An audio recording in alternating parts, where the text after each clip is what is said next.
Do you know a person who is constantly busy but struggle to make time for themselves?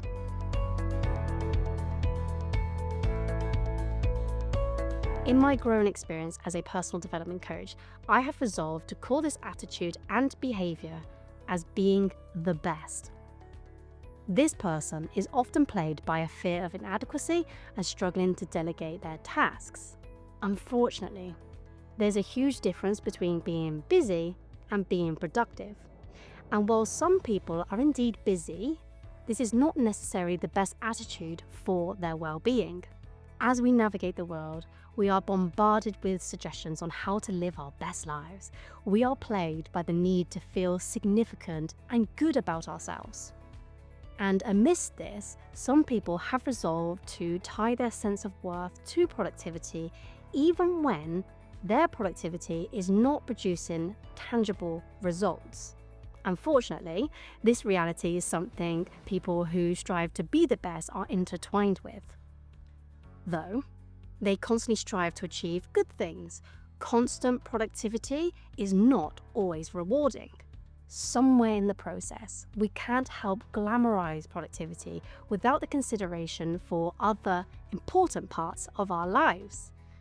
Hence, some people grow to crave recognition for their professional achievements more than anything else. This can be problematic because if your work consumes your well-being in the pursuit of an outcome that you cannot enjoy, it becomes challenging to disconnect when necessary. As someone who converses with micro-business owners and professionals on a daily basis, I am no stranger to people who started their journeys in love with their work just to find themselves completely stressed. Knowing what I know, I can tell you that there is a fine line between I love what I do and I have a compulsion towards my work. And as soon as that compulsion sets in, so do the negative emotions that take the fun out of the work. Now imagine dreading your work, yet never being able to unplug from it because you don't want to lose control and feel inadequate. Intrinsic motivation is a result of feeling competent, connected, autonomous, and in control of our lives, versus feeling like you are being controlled by your work or the people that are around you. So, perhaps the right question to ask is, do you truly enjoy always being busy, or are you just getting by feeling swamped by endless responsibilities? The first thing to remember is that being busy is not the problem. The problem is the attitude and emotion motivating your busyness.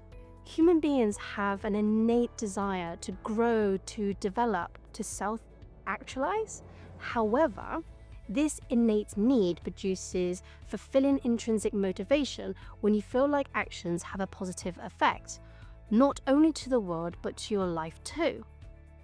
Which is why, as soon as your productivity makes you feel like there's a lack of competence and autonomy on your end, you also won't feel like you are gaining mastery over yourself. You will become extrinsic and possibly toxic and too demanding. So I have to ask, what does your never-ending busyness mean? And what stops you from unplugging? Is it because you fear failure or inadequacy, or because you need to feel in control, making delegating tasks impossible? Above all, where does your motivation come from? Are you fulfilled by an intrinsic need to grow and actualize yourself? Or are you working to appease extrinsic motivators? What validates your input, your effort? Can you take a break to appreciate your progress? Or are you always working to attain something tangible? When you make a mistake, do you hold yourself accountable? Or do you beat yourself up to the point of pushing yourself to work beyond your limits so that you make up for that mere mistake?